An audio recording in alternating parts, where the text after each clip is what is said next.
Konsep pendekatan komando dan kontrol dibuat guna memenuhi salah satu tugas mata kuliah Ekonomi Sumber Daya Alam dan Lingkungan yang diampu oleh Bapak Dr. M. Fitri Ramadana dan juga Bapak Dr. Bonaraja Purba, MSI.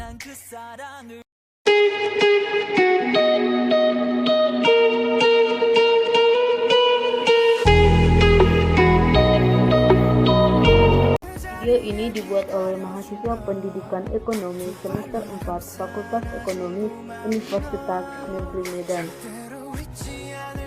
Adapun anggota dari kelompok 10 yaitu Dinadolok Toribu, Baruntinapan Dianana, dan PGS Sitinjak.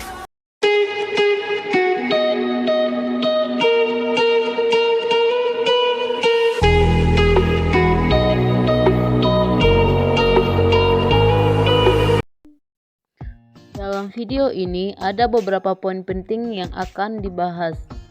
Yang pertama yaitu mengenai pengertian pendekatan komando dan kontrol. Yang kedua yaitu standar dalam kebijakan lingkungan yang terdiri dari pengertian lingkungan dan kebijakan lingkungan.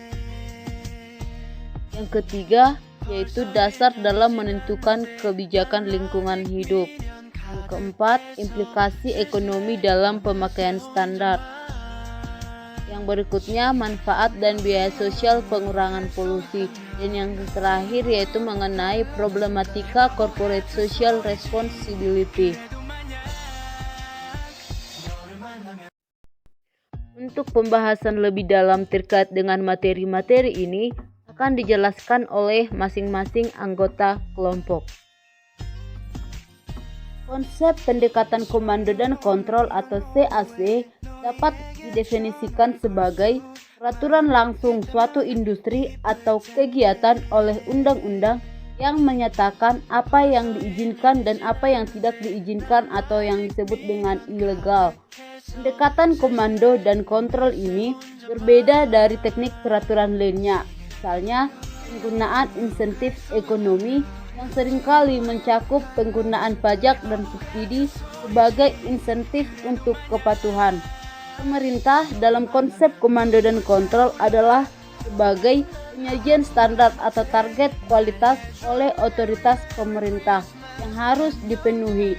Sedangkan dalam bagian kontrol menandakan sanksi negatif yang mungkin timbul dari ketidakpatuhan, misalnya penuntutan dan ganti rugi yang sering dibebankan oleh pemerintah kepada pemilik industri yang melanggar dari kebijakan atau peraturan yang telah ditetapkan oleh pemerintah sebagai pemegang komando atau kontrol atas sumber daya alam. Lingkungan hidup sebagaimana dinyatakan dalam Undang-Undang Nomor 4 Tahun 1982 mengenai ketentuan berdasarkan pokok pengelolaan lingkungan hidup, maka lingkungan hidup diartikan sebagai kesatuan ruang dengan semua benda, keadaan, dan makhluk hidup termasuk di dalamnya manusia yang menjadi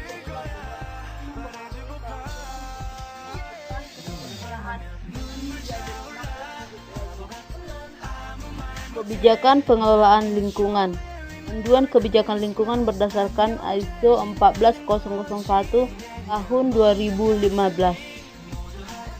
Kebijakan lingkungan ISO 14001 adalah kebijakan yang menguraikan maksud dan arahan bagaimana perusahaan akan berhubungan dengan efeknya pada lingkungan secara keseluruhan. Pernyataan ini perlu datang dari manajemen puncak, karena itu adalah panduan bagaimana setiap individu dalam perusahaan akan melakukan pekerjaan mereka dalam kaitannya dengan dampak lingkungan. Hal ini adalah di mana Anda menampilkan apa komitmen perusahaan dalam mengendalikan dan meningkatkan dampak lingkungan yang Anda buat. Apa yang perlu dimasukkan dalam kebijakan tersebut? Yang pertama, kesesuaian organisasi. Kedua, perbaikan berkesinambungan. Ketiga, pencegahan pencemaran. Keempat, mematuhi persyaratan hukum dan lainnya. Kelima, kerangka tujuan dan sasaran. Beberapa persyaratan tambahan. Seiring dengan persyaratan di atas, pada apa yang perlu dalam kebijakan, ada persyaratan tambahan tentang cara membuat kebijakan dan apa yang perlu dilakukan dengan kebijakan. pertama yaitu didokumentasikan, diterapkan, dan dipelihara. Yang kedua, dikomunikasikan kepada seluruh karyawan. Dan yang ketiga, tersedia untuk umum. Kebijakan-kebijakan dalam pengelolaan lingkungan hidup ini akan dijelaskan lebih dalam oleh rekan saya. Baiklah, saya lanjutkan. Di sini saya akan membahas mengenai dua materi. Materi yang pertama yaitu hal-hal yang menjadi dasar dalam menentukan kebijakan lingkungan, serta yang kedua yaitu implikasi ekonomi dalam pemakaian standar. Baik, untuk yang pertama, di sini ada dijelaskan 6 mengenai kebijakan lingkungan tersebut. Yang pertama yaitu kebijakan lingkungan menjadi manajemen puncak suatu organisasi. Yang kedua, sesuai dengan sifat, skala, dan dampak lingkungan, kegiatan produk atau jasa. Yang ketiga, komitmen terhadap peningkatan kualitas lingkungan secara berkelanjutan, pencegahan pencemaran, kepatuhan terhadap peraturan lingkungan, dan persyaratan lain yang relevan. Yang keempat yaitu memberikan kerangka kerja untuk membuat dan mengkaji tujuan dan sasaran lingkungan. Yang kelima, didokumentasikan, diterapkan, dipelihara, dan dikomunikasikan kepada semua karyawan. Dan yang terakhir, yang keenam yaitu tersedia kepada masyarakat. Untuk yang kedua mengenai implikasi ekonomi dalam pemakaian standar, di sini ada beberapa kebijakan moneter yang memperhitungkan unsur lingkungan.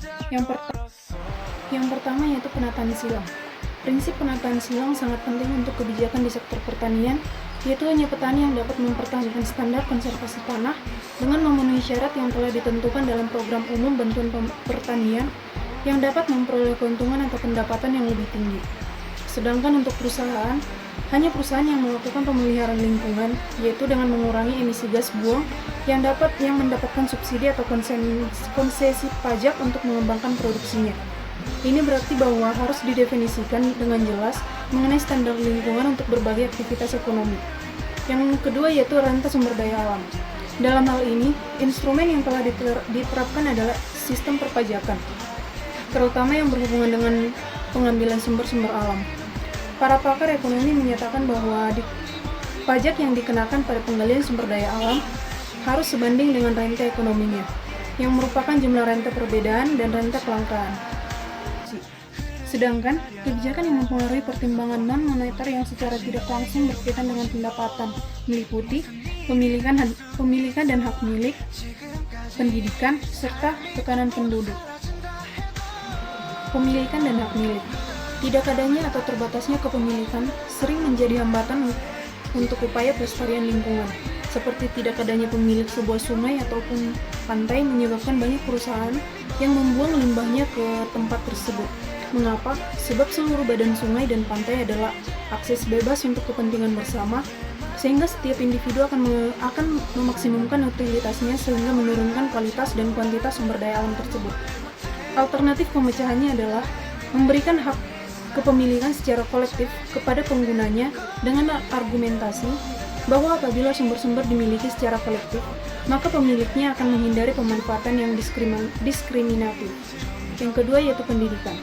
Sebenarnya, hubungan antara pendidikan dan penggunaan praktik manajemen yang berwawasan lingkungan adalah mutlak, apalagi dalam sektor pertanian. Seperti di Amerika Serikat dan Australia, menunjukkan bahwa para petani yang menggunakan rambu-rambu konservasi tanah dan air adalah mereka yang memiliki pendidikan. Pendidikan sebenarnya bertujuan untuk menambah pengetahuan sehingga dapat meningkatkan kesadaran masyarakat dan merubah pola sikap terhadap permasalahan lingkungan. Baiklah, saya Astina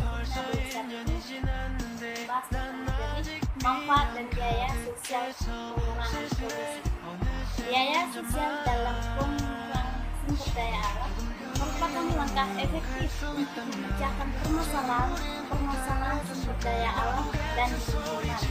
Jadi, masalah yang dihadapi dalam kaitan dengan tindakan-tindakan memiliki dampak yang merugikan bukan hanya bagaimana hambatan tindakan mereka yang menimbulkan kerugian tersebut. Apakah yang harus diputuskan? Apakah manfaat dari pencegahan timbulnya kerugian itu? Nah, yang selanjutnya membahas tentang problematika komparatif sosial responsibility.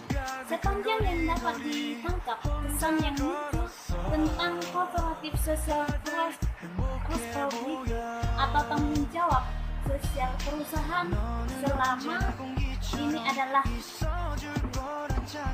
berupa asiasi bagi sumbangan untuk kaum miskin, korban bencana alam dan penyakit menular atau pendidikan anak.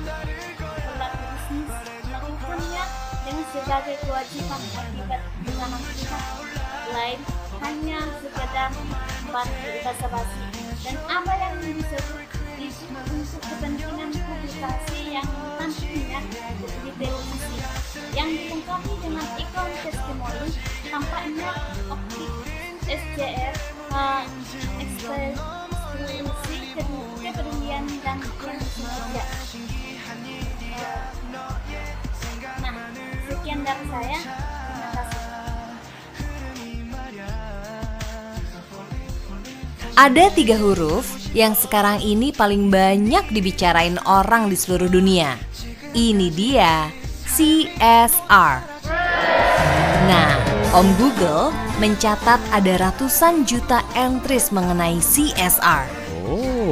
CSR itu adalah Corporate Social Responsibility, alias tanggung jawab sosial perusahaan.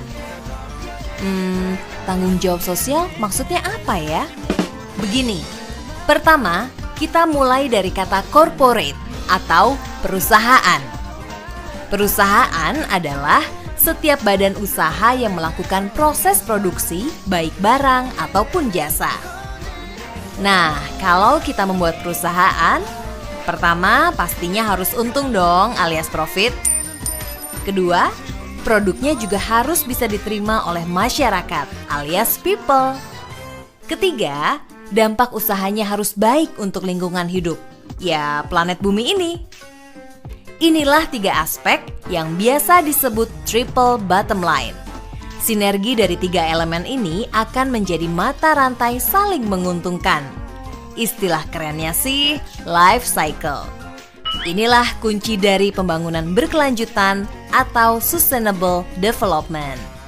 Kedua, kita bicara sosial, yaitu masyarakat atau pihak-pihak yang berkepentingan terhadap eksistensi perusahaan. Istilah kerennya lagi nih disebut sebagai stakeholders. Stakeholder ini mencakup karyawan dan keluarganya, pelanggan, pemasok, masyarakat sekitar perusahaan, lembaga-lembaga swadaya masyarakat, media massa, dan pemerintah.